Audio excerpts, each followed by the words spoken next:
عشاق کی بستی حضور کی راہوں میں ڈیرے جما کے بیٹھ گئے.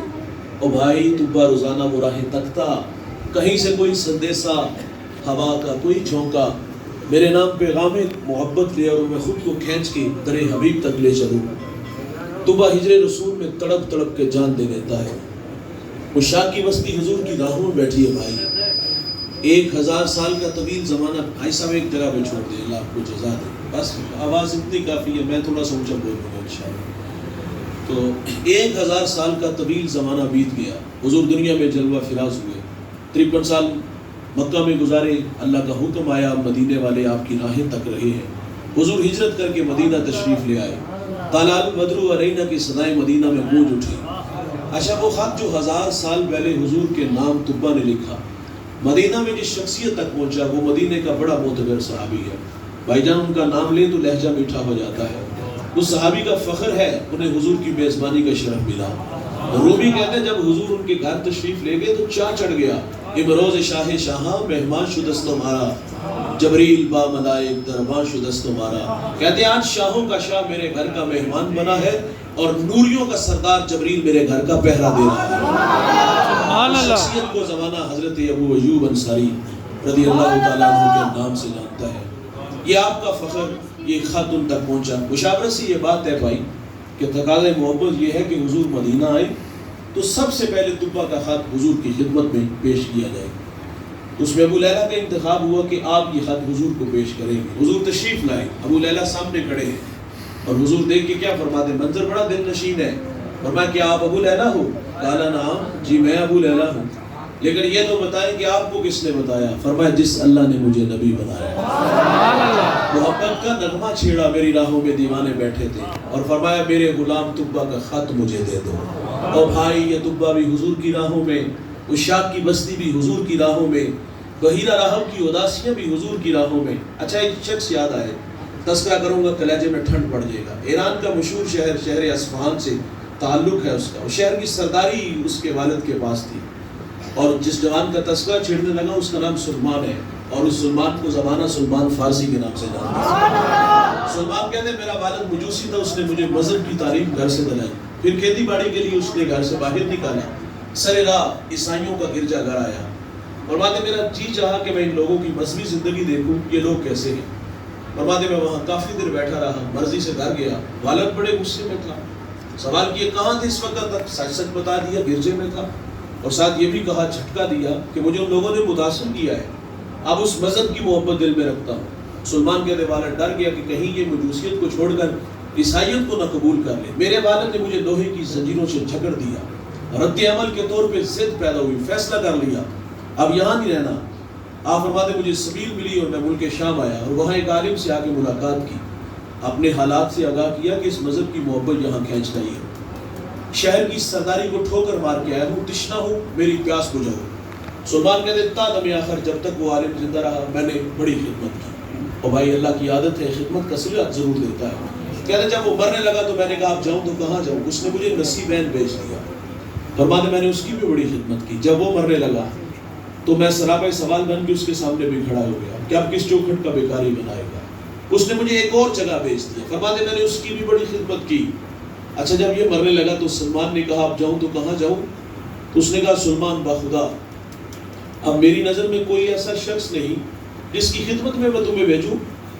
جب یہ بات کی تو دل کی نیا ڈوبنے لگی، اندھیرے چھانے لگے، ایسا لگا سامنے دیوار آ گئی. اس عالم نے ڈوبتی نیا کو کنارہ دیا، کہا گھبراؤ نہیں، اب آخر زمان محمد کا زمانہ قریب آ گیا، افغانستان کو چلے میدانوں کے درمیان تشریف لائیں گے.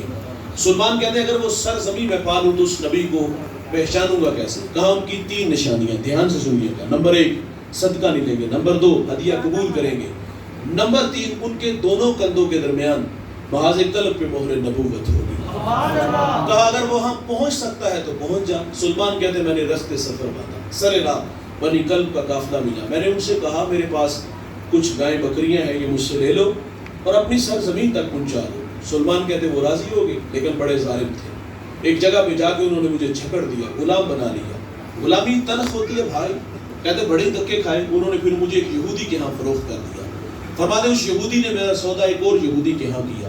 خیر فرماتے اس یہودی کا تعلق حضور کے شہر مدینہ سے تھا۔ منزل نصیب ہوگی بھائی، وہ اڑیکنے لگے، وہ راہیں تکنے لگے، اور جی بھی چاہتا تھا۔ ایک دن کسی نے آ کے بتا دیا کہ دیوانے جس کی راہوں میں کھڑے ہو نا وہ پیارے محمد دنیا میں تشریف لا چکے ہیں۔ اب جی چاہا کہ میں اڑ کے حضور کے قدموں میں چلا جاؤں۔ وہ کیا کسی شاعر نے کہا تھا کہ اے زوف مدد کر، در احمد پہ گرا دے، دربان کہیں اٹھ کہوں اٹھا نہیں جاتا۔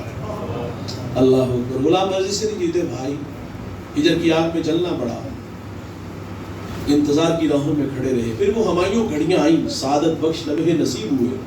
سلمان کہتے ہیں میں ایک دن باغ میں تھا اور کھجور کے درخت پہ چڑھا تھا اور اس کی خدمت میں لگا تھا کہ اچانک میرے مالک کا چچا زاد بھائی آیا، بڑے غصے میں تھا، اور آگے کہتے ہیں خدا ستیہ ناس کرے اوس و خزرج کا، ایک شخص ادعائے نبوت مکہ سے ہمارے یہاں یثرب آیا اور لوگ اس کے گرد جمع ہو گئے۔ سلمان کہتے ہیں میرے جسم پر کپکپی طاری ہو گئی اور میں نے اوپر سے چھلانگ لگا دی۔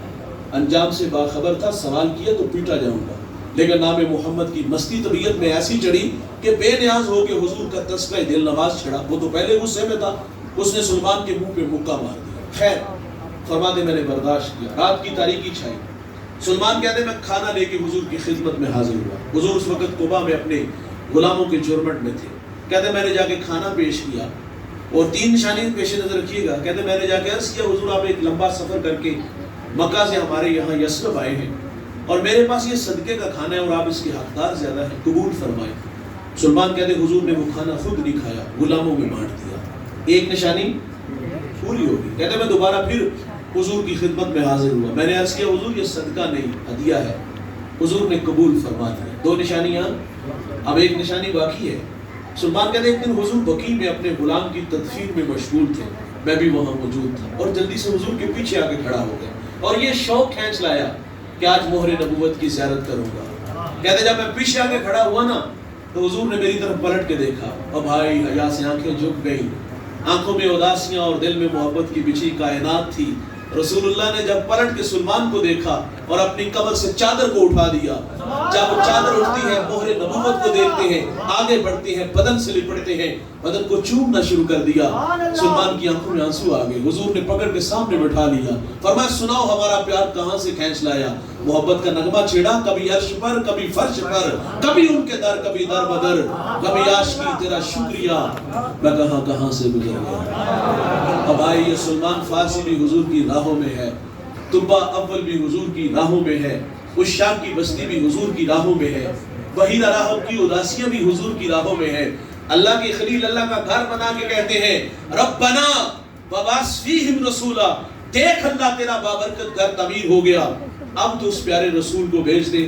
میرا سوال آپ سے ہے، مجھے بتائیے گا کیا ہمیں تہجد کے وقت اٹھنا پڑا، ٹھنڈے پانی سے وضو بنانا پڑا، مصلی بچھانا پڑا، پیشانی جھکانا پڑی، منت سماجی کرنا پڑی؟ اور نہیں دوست، بخت سنبھلا نکلا۔ ہمیں تو باد صبا کے جھونکوں نے پیغام دیا، ہمیں تو مدینے سے آنے والی ٹھنڈی ہواؤں نے یہ سندیسے دیے، اور یار آنکھ کھلی ماحول کی تازگی خوشبو ہمیں بتانے لگی مبارک ہو مبارک ہو مبارک ہو کہ تم محمد کے غلام بن کر آ رہے ہو۔ اس بات پہ ہم جتنا بھی فخر کریں وہ کم ہے۔ وہ نیازی کہا کرتے تھے نا، یہ میری خوش قسمتی، میں تیرا امتی، یاد ان کی نہ بھولو نیازی کبھی، وہ کہے امتی تو بھی کیا یا نبی، میں ہوں حاضر تیری چاکری کے لیے۔ اور فخر کا دل میں دریچہ باز کرنا چاہیے، جن کا تو آقا ہے ان کو ناز کرنا چاہیے۔ اور میرے قبلہ فرماتے ہیں ہمیں سو ناز ہے اس پر کہ ہم تیرے ہی منتے ہیں، کوئی بھی در تیرے در کے سوا ہم نے نہیں دیکھا، حبیب دوسرا سا دوسرا ہم نے نہیں دیکھا، جو پہنچا ہو سر عرش اولا ہم نے نہیں دیکھا۔ یہ فخر ہے بھائی میرا آپ کا، ہم اس